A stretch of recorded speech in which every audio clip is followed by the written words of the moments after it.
What's up, guys? Welcome back to TGK TV. It's your boy TGK, and today we're going to talk about Stephen Jones. All right, guys, so first things first, let's take a look at the statement that Stephen Jones had made on a local radio station here by the name of The Ticket. Speaking on 1310 The Ticket on Wednesday, Cowboys EVP Stephen Jones said the Cowboys don't want to be a market setter. We've got three really good football players that we're dealing with here and that have a very good representation, and they want to see the market, Jones said via John Mochata of The Athletic. We can't push the issue unless we want to be a market setter, and we're damn sure not going to be a market setter because of all the things that go with being a Dallas Cowboy. Jones added to that, we want to be fair. We want our players to feel good about their contract, but at the same time, we don't want to do things that are out of line because we can't afford to be that way. Whether it's Dak, whether it's Amari, whether it's Zeke, they all understand we've got a whole group of young players coming behind them that want to be Dallas Cowboys and want to stay here. When we save money, whether it's with Dak, whether it's with Zeke, whether it's with Amari, it's not saving Jerry and I a dollar. It's just money that's going to another player. We're convicted that we're going to get these deals done. All right, guys, so what I just want to say is that I love Stephen Jones now. I think he is changing the Dallas Cowboys for the better. He's more conscious and he's very aware with the damn cap and how you utilize the money as far as how the players are concerned, and just the overall arrogance that he has with the Dallas Cowboys name is great because he's letting you know that it is about the team and not necessarily overpaying for players. Now, I feel that the things that Stephen Jones has said is something that I've been saying since the offseason. I've always said, let's not overpay for certain players so we can keep this entire core group that we have, because it is such a solid group. It is a solid group, and if we start overpaying here and there, regardless of the salary cap keeps going up, you can still add more pieces and pieces to it. And you just don't know what all the lucrative deals that come to these Cowboys players by playing for the Cowboys. There's a ton of money to be made. So I totally understand Stephen Jones and his arrogance behind that, but arrogance that is basically well-deserved, because even though we have not done nothing in the playoffs, even though we have not won any Super Bowls anytime soon, we are still the most valuable team in the entire world. So the Dallas Cowboys can basically say that and definitely brag about that.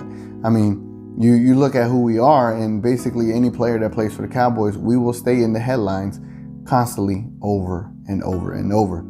So I feel like me and Stephen Jones are pretty much on the same page. Now, overall, do I think the Dallas Cowboys will end up giving in and paying these players? Yes. It is left to be seen if they're going to overpay for them, which by judging Stephen Jones, and if he is sticking to his guns, it doesn't look like they're going to overpay. But if they pay a fair amount and it's not over the top and it's not underwhelming, then I'd be happy with that. I mean, that's obviously what I would like to see. And guys, with Zeke holding out, it's basically the biggest distraction in all of sports right now. Because of his holdout, it is the number one topic in all of the media, all of the sports channels, all of the shows that you got in ESPN and FS1, anywhere that you want to look at. He is the number one topic because of his holdout. I mean, he is a very popular player. We're on the most popular team in the world, and we have a holdout. And his situation is very unique because he has 2 years left on his deal, and the Cowboys have his rights for a couple of 2 years. And if he doesn't make it to training camp, it could extend, so on and so forth. So it's a dilemma. It is a distraction that we don't need, unfortunately. But again, the Cowboys are in the headlines, which is something that Jerry Jones doesn't mind. But I'm pretty sure somewhere in Stephen Jones' head is like, come on, this is not what I want to be dealing with. Now, besides my love affair for Stephen Jones right now, because I really like his approach. I love his mind and the way he looks at it. Like, we're not about to set the damn trend, or we're not about to overpay for players. We got to think about the team, which this is all I'm for. And thinking about the team is what I'm for. I just want to throw a nugget out there, a few nuggets, 2 nuggets, if I may. One nugget is when Ezekiel Elliott was drafted. Let's be clear about it. He was literally drafted to be the running back for Tony Romo to go and make a Super Bowl push in 2017. And obviously that didn't come to fruition. Tony Romo got hurt, and then Dak came in the picture. The Dallas Cowboys basically went 13-3 with an outstanding Ezekiel Elliott and a very good to, let's say, Dak played really good in his rookie year, but it was a very safe Dak Prescott. We were able to run the ball, keep the ball away from the offense. And so the things that Dak was able to do is pick and choose where to throw it and not necessarily force the issue. But say you had Tony Romo with Ezekiel Elliott, you're probably looking at a 15-win season, and you're probably looking at going deeper in the playoffs. But now that we have Ezekiel Elliott and Dak Prescott, we're going to have two players that are going to make a lot of money in those two positions. I mean, if we're looking at it, let's estimate it. Dak's going to get 30.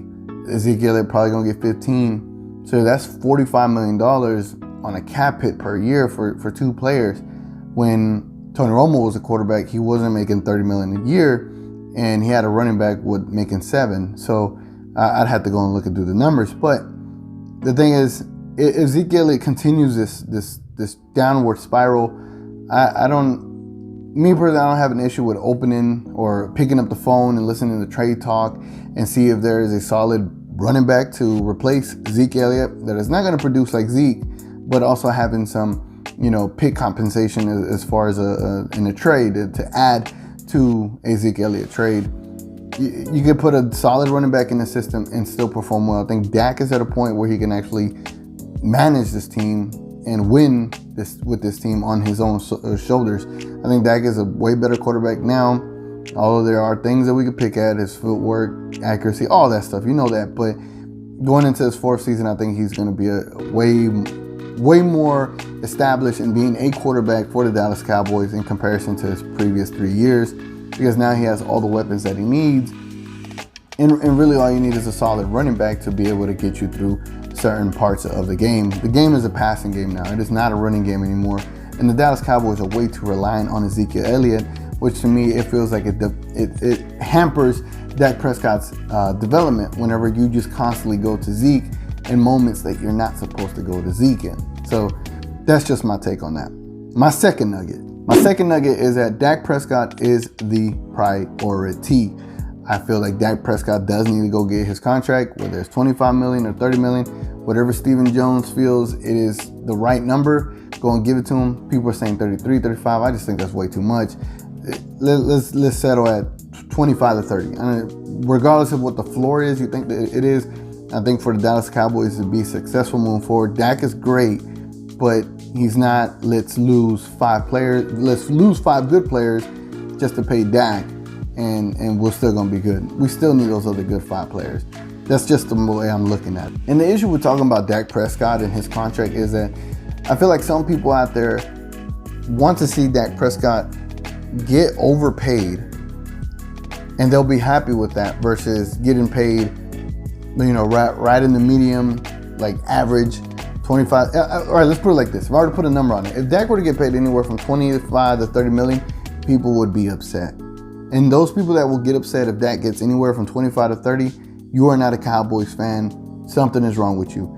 If you could go to a store and you could get something that is worth $80 for $50, you would be happy because you saved $30. So if the Dallas Cowboys can get a quarterback where his market value, right, on a different team would say 35, 40, if you get him for 25, 30 because you're the Dallas Cowboys, like Stephen Jones is alluding to, and because you're joining a great team, not going to a team where you have to carry them the entire way, then I feel like it's justifiable to pay him 25 to 30 million. I'm just saying. But if he gets anywhere over 30 million, I don't care either way. It's just some of the mindset that people have. I feel like if you don't overpay Dak Prescott, people are going to be upset at the Dallas Cowboys, and it blows my mind because if you don't have to overpay Dak Prescott 35 to 40 million, I feel like the Dallas Cowboys save money and they can build on the team in the coming years. I just don't understand why people get upset if he doesn't get the big time money when 25, 30 million is big time money. People want him to get 35, 40 million. And I get it. It just, I don't know why you would be upset. You're not a Dallas Cowboys fan. You are just a Dak Prescott fan. Anyway, guys, so I just feel like Stephen Jones is on point with his comments. We shouldn't be trendsetters. We are the Dallas Cowboys for a reason. And that's just my 2 cents. I agree with the man. But do I think the man is going to pay the other players what they should get? I think he is. Some of this may be a bluff. Some of this may be some true real talk. And I feel like it's 60-40 on the real talk. I really think Stephen Jones does not care about anybody's feelings. And I think he really treats this like a business. There's not one player that you could say Stephen Jones has overpaid for. And that is a lot. That has a lot to say about Stephen Jones. But yeah, guys, sound off in the comments. Let me know what you think. Do you agree with Stephen Jones? Do you agree with me? Do you disagree with any of my points? And we'll hash it out in the comments section. But it's been your boy TGK, guys, and I'm gonna catch y'all on the next one.